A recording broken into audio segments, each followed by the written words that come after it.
Parliament ఎన్నికల్లో వీలైనన్ని ఎక్కువ సీట్లు గెలిపే లక్ష్యంగా సీఎం రేవంత్ రెడ్డి ఎన్నికల ప్రచారంలో దూసుకుపోతున్నారు. ఇవాళ 3 పార్లమెంట్ నియోజకవర్గాల్లో రేవంత్ రెడ్డి పర్యటించనున్నారు. ఆదిలాబాద్, నిజామాబాద్, మల్కాజ్గిరి లోక్సభ నియోజకవర్గాల్లో కాంగ్రెస్ అభ్యర్థులకు మద్దతుగా ప్రచారం చేయనున్నారు. ఉదయం 11 గంటలకు ఆదిలాబాద్, మధ్యాహ్నం 1 గంటకు నిజామాబాద్, సాయంత్రం 4 గంటల 15 నిమిషాలకు మేడ్చల్ బహిరంగ సభల్లో పాల్గొననున్నారు. దీనిపై మరింత సమాచారం అందించడానికి మా ప్రతినిధి శ్యామ్ ఫోన్లో సిద్ధంగా ఉన్నారు. శ్యామ్, చెప్పండి. బ్రహ్మిణి, ఈ రోజు రాష్ట్ర ముఖ్యమంత్రి రేవంత్ రెడ్డి ఈ రోజు ఆదిలాబాద్ జిల్లా కేంద్రానికి రానున్నారు. కాంగ్రెస్ ఎంపీ అభ్యర్థి ఆత్రం సుగుణ నామినేషన్ దాఖలు కార్యక్రమానికి హాజరవుతున్నారు.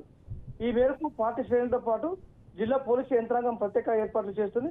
ఉదయం 9:45 హైదరాబాద్ బేగంపేట నుంచి ప్రత్యేక హెలికాప్టర్ లో బయలుదేరి 11 గంటలకు ఆదిలాబాద్ లోని ఇందిరా ప్రియదర్శిని స్టేడియంలో ఏర్పాటు చేసిన హెలిప్యాడ్ కు చేరుకుంటారు.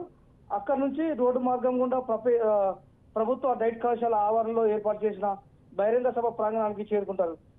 ఎన్నికల ప్రచారంలో భాగంగా ప్రజలను ఉద్దేశించి ప్రసంగించనున్నారు. పలువురు మంత్రులు, పార్లమెంట్ పరిధిలోని ముఖ్య నాయకులతో హాజరు కానున్న ఈ కార్యక్రమంలో భారీ వేదికను సిద్ధం చేస్తున్నారు. ఎండల తీవ్రత నేపథ్యంలో సభకు హాజరయ్యే వారికి ఎలాంటి ఇబ్బందులు తలెత్తకుండా ప్రత్యేక ఏర్పాట్లు చేస్తున్నారు.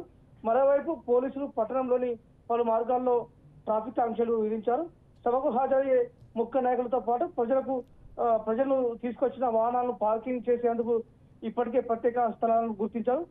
పోలీసులు ఇప్పటికే సభ ప్రాంగణాన్ని తమ ఆధీనంలోకి తీసుకొని ప్రత్యేక తనిఖీలు చేస్తున్నారు. బ్రాహ్మణి,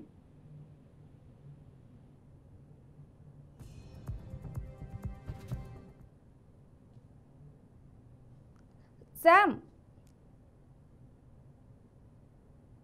హలో చెప్పండి. శామ్, మావోయిస్ట్ ఎన్కౌంటర్ జరిగింది కదా, దీని మీద ఏమైనా ప్రభావం చూపే అవకాశం ఉందంటారా?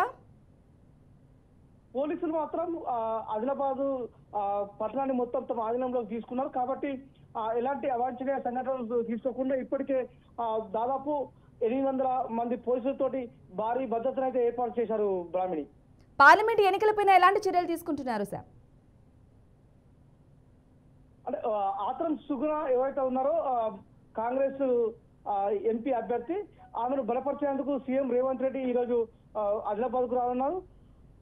ఆమె అభ్యర్థత్వాన్ని బలపరిచేందుకు ఈ రోజు ఆదిలాబాద్ వచ్చి డైట్ ఖాళీలో ఏర్పాటు చేసిన భారీ బహిరంగ సభలో ప్రజలను ఉద్దేశించి సీఎం రేవంత్ రెడ్డి ప్రసంగించనున్నారు. Brahmani, okay, thank you sir.